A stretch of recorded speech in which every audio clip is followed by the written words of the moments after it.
ओम शांति। आज की समस्या को देखते हुए हमारे पास बहुत से फोन आते हैं।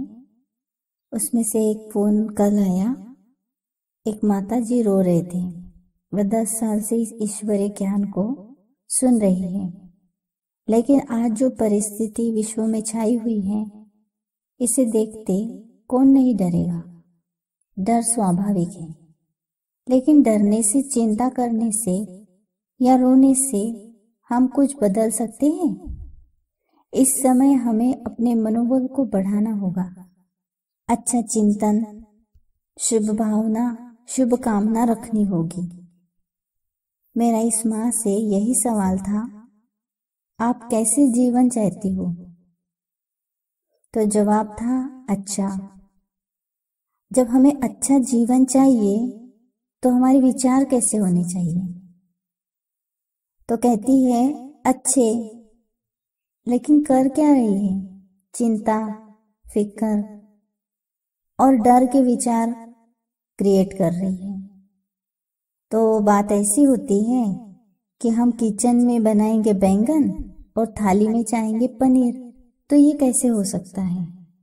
ऐसे ही जीवन में जो चाहिए उसी का चिंतन करें।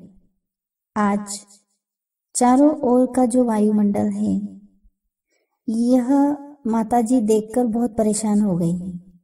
बार बार हाथ धोती है, बच्ची को बार बार साफ करती है। पिता बाहर से आते हैं तो उनको धूप में खड़ा कर देती है। बच्ची को कुछ हो न जाए, यही विचार दिन रात करते रहती है। यही चिंता का कारण बन गया है। जब आप छोटे थे तो क्या आपको इस बच्ची की चिंता थी? हमने ऐसा उनको सवाल किया। जब तक शादी नहीं हुई थी तब तक पति की चिंता थी, पत्नी की चिंता थी, किसी भी संबंध की चिंता थी, नौकरी, क्या ये चिंताएं थी? तब वो कहती है नहीं, बचपन में क्या चिंता, तब तो हम छोटे थे। तो हमने कहा कि आपका शरीर भी वही है, आत्मा भी वही है, खाली बदला है तो वह है हमारा देखने का नजरिया। बचपन में हम सबको अपना कहते थे, अब सीमित लोगों को ही अपना कहने से डर पनपने लगा है। बचपन में रेत का टीला टूटने से दुखी होते थे, संसार से बेफिक्र थे और अनायास पूरे संसार की फिक्र करते करते शरीर रूपी रेत के टीले को हम खुद ही तोड़ते जा रहे हैं। इसकी कोई फिक्र नहीं है। तो आज हम थोड़ा इस पर सोचेंगे। इन्हीं सवालों के जवाब ढूंढने के लिए चलिए हम एक प्यारी सी जर्नी करते हैं। आंखें बंद करें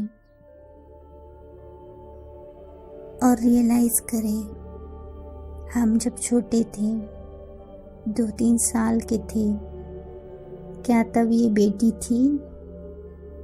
जवाब होगा नहीं। क्या यह बेटा था जिसकी मैं फिक्र कर रही हूँ? जवाब होगा नहीं। यह पति था? जवाब में हम कहेंगे नहीं। आज जो माँ है, क्या यही माँ पिछले जन्म में थी? तो हमारा जवाब होगा नहीं। जो पिता है वह पिछले जन्म में थे?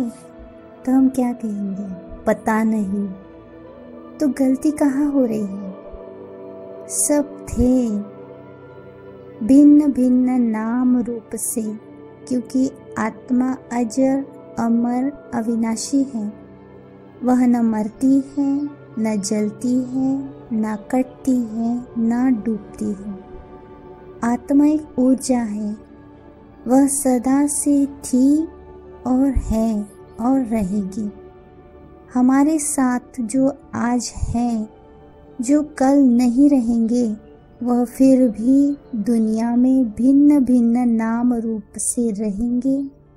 तो मैं क्यों फिक्र कर अपना स्वास्थ्य खराब कर रही हूँ? अच्छा, मेरी फिक्र से क्या ये समस्याएं परिवर्तन हो जाएगी?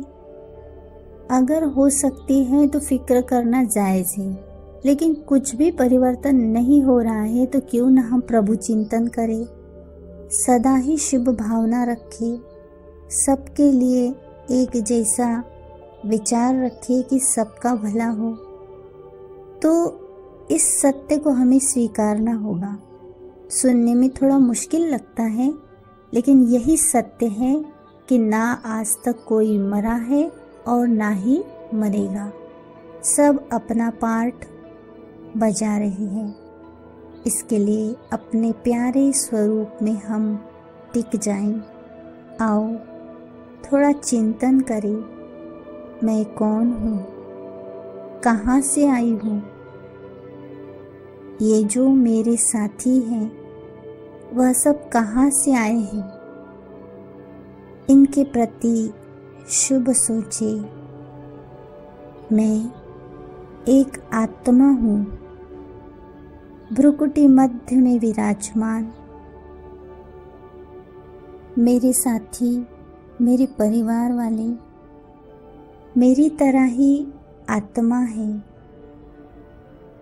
मैं परमात्मा के घर से आई हूँ, ऐसे यह भी वहाँ से आई है। एक दिन वापस उसी घर में जाना है जहाँ से मैं आई हूँ। नीले गगन के पार हमारा प्यारा घर है, शांति धाम। तो किस बात की चिंता, किस बात की फिक्र।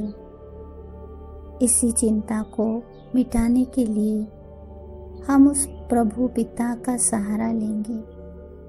उस पिता से थोड़ी समय के लिए एकरूप हो जाएं।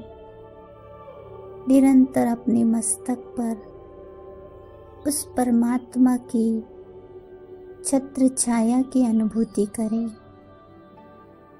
और उस पिता की गोद में निश्चिंत हो जाएं, निश्चिंत हो जाएं।